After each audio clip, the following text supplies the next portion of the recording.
one of those exercises that looks really easy, but if you're doing it correctly, it's actually really hard.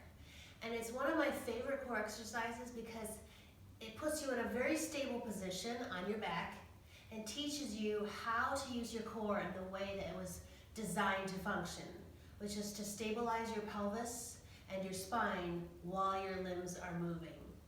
So if you're new to Deadbugs, I'm going to talk through 3 different levels in this video, and it's despite the unsexy name, Deadbug, this is really a core exercise that you should give 10 out of 10 effort to every time you do. So level 1, I'm going to put a mini band around my wrists. And this isn't going to encourage me to engage tension through my upper body. So the more tension, the more muscles we can recruit, the more you're going to connect your lower and your upper body together, which is another big job of your core. So I'm going to start on my back.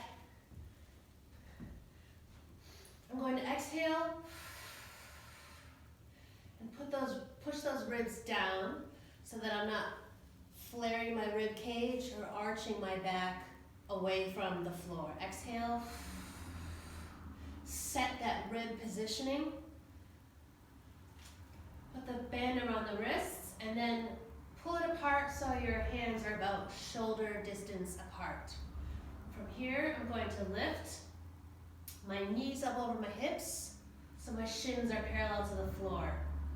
I'm going to keep my knees bent and just drop my heel to the ground. Now as my leg goes away from me, I'm going to work extra hard to keep my core engaged and keep my back close to the ground. So I would call this level 1. Slow, feel through it. Make sure you're not being cavalier. This should be challenging even at level 1. Level 2, we're going to get rid of the mini band. I'm going to incorporate a reach overhead, but still keep my knees bent. So opposite arm, opposite leg, gonna reach. So I'm lengthening the lever arm here, back to center, and switch. Making sure that I am really working my anterior core to stay engaged as my leg descends.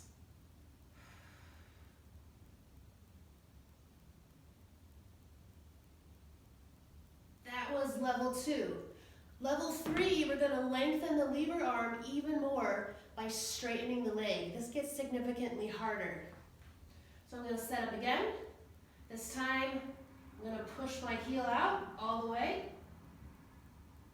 and come back in. So I've lengthened the lever and made it more challenging, more for my core to resist as my leg extends. And again, the slower you go, the better, so that you're really owning the core positioning throughout the entire drill. This should feel challenging. If it feels easy, brace harder.